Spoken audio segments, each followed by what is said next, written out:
ఉన్నటువంటి ప్రజలు, పార్టీలు, నాయకులు, కార్యకర్తలని కాకుండా ప్రజలందరూ స్వచ్ఛందంగా తరలి రావడం జరిగింది. నిన్న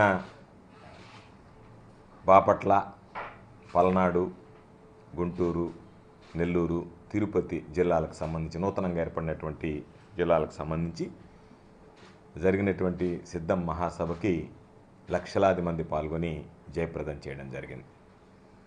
నెల్లూరు జిల్లాకు సంబంధించి పెద్ద సంఖ్యలో పాల్గొన్నటువంటి ప్రతి ఒక్కరికి ముందుగా నా హృదయపూర్వకమైనటువంటి కృతజ్ఞతలు తెలియజేస్తున్నాను. అయితే దాదాపుగా 2006 నుంచి ప్రత్యక్ష రాజకీయాల్లో ఉన్నాం. మా కుటుంబం సుదీర్ఘంగా దాదాపు 60 సంవత్సరాల నుంచి మా కుటుంబం రాజకీయాల్లో ఉంది. అయితే ఎప్పుడన్నా ఏదన్నా ఒక సభకి జనాన్ని తరలించాలి అంటే బస్సులు పెట్టి బ్రతిమాలి మీరు రండి బాబు అని చెప్పని వాళ్ళని తరలించాల్సినటువంటి పరిస్థితి ఉండేది. నేను అనేక సమావేశాలు చూశాను. జాతీయ స్థాయిలో వచ్చినటువంటి నాయకులు నెల్లూరు వచ్చినప్పుడు చూసాం, ముఖ్యమంత్రులు లేదా వివిధ అధికారులు చాలామంది వచ్చినప్పుడు చూసాం, వివిధ అధికార హోదాలో ఉండేటువంటి వాళ్ళు చాలామంది వచ్చినప్పుడు చూసాం.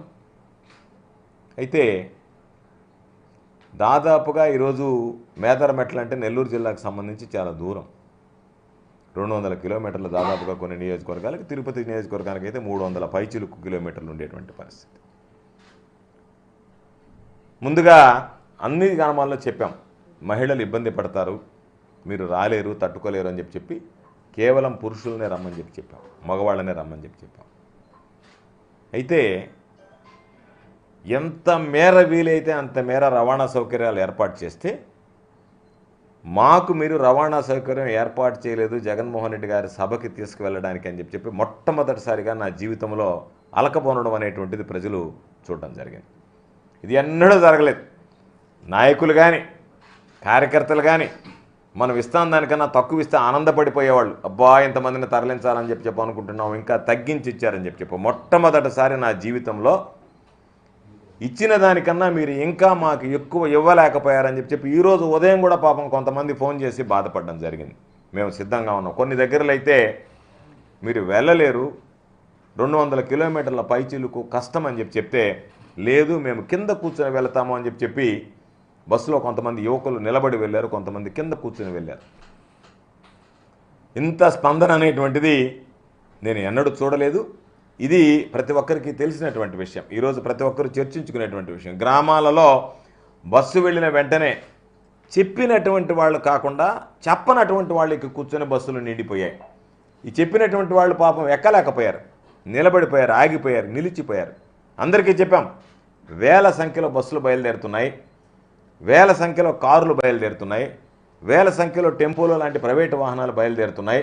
మీరు ఇబ్బంది పడతారు అంటే ఏమీ ఇబ్బంది పడ్డా పర్వాలేదు, మేము రావాల్సిందేననేటువంటి ఒక దృఢ చిత్తంతో ఈరోజు తరలి వచ్చినటువంటి నేపథ్యం ఎన్నడూ చూడనటువంటి పరిస్థితి.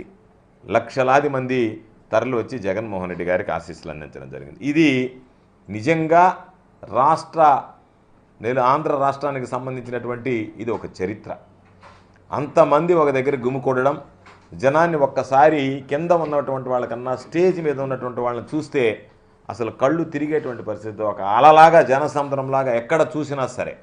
కాబట్టి అంత కష్ట నష్టాలకు వచ్చి ప్రజలు అంత పెద్ద ఎత్తున పాల్గొని జగన్మోహన్ రెడ్డి గారికి ఆశీస్సులు అందించడానికి తరలి వచ్చినందుకు ప్రతి ఒక్కరికి పేరు పేరున నా హృదయపూర్వకమైనటువంటి కృతజ్ఞతలు తెలియజేస్తున్నాను. అంటే ఎందుకు జనం ఇంతమందికి రావడానికి కారణం అంటే